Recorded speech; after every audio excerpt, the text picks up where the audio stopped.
Guys, I feel like back in my early years of dating, it was much simpler. We'd exchange numbers, we'd go for a coffee and kind of take it from there. But these days, it's a whole different ballgame. What does modern dating look like right now? It's a minefield. No, that's all right. I think we're both about to go. No, I'll go first. I mean, the digital space has transformed. It's got extremely complicated. You have your apps, you have the workplace now is a place where people find potential partners. And then you also do very rarely have your old school meeting in person, I guess. It still happens. I don't know if that still happens. I didn't even know the words to get around it. But, you know, the approach to dating across the board it's a lot less meaningful than it used to be.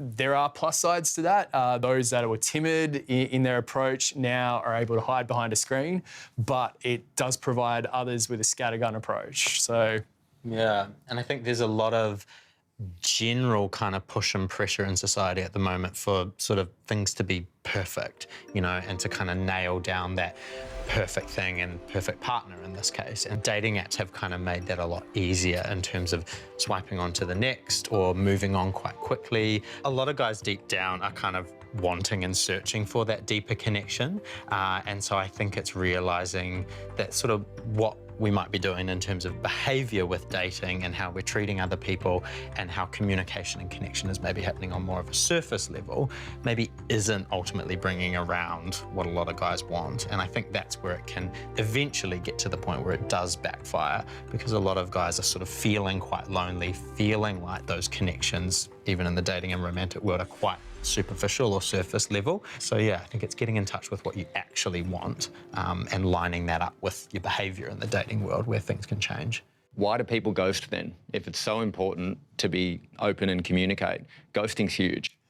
I think people are scared of hard conversations, and you know, this is something that through the book we're trying to encourage is people to be open and vulnerable and honest and unafraid of those conversations. Quite often we don't want to be the person that rejects someone else and inflict that feeling of rejection on someone else. However, ghosting provides no answer. It provides no context. It leaves the ghosted open to a world of interpretation. And we all know the interpretation is never the most positive aspect. It's a spiral, and you don't have to be completely devastating in your feedback if you don't see the relationship moving forward. It's just a simple, I'm looking for different things, or we have different interests. Learn the art of the ultimate compliment sandwich. I think you're fantastic. I've had a great time, but there's dog hair all over your house, and I'm really busy with work. I wish you luck. Yeah, you forgot the other compliment. But you have great houseplants. But your dog's also cute, and your houseplants are great.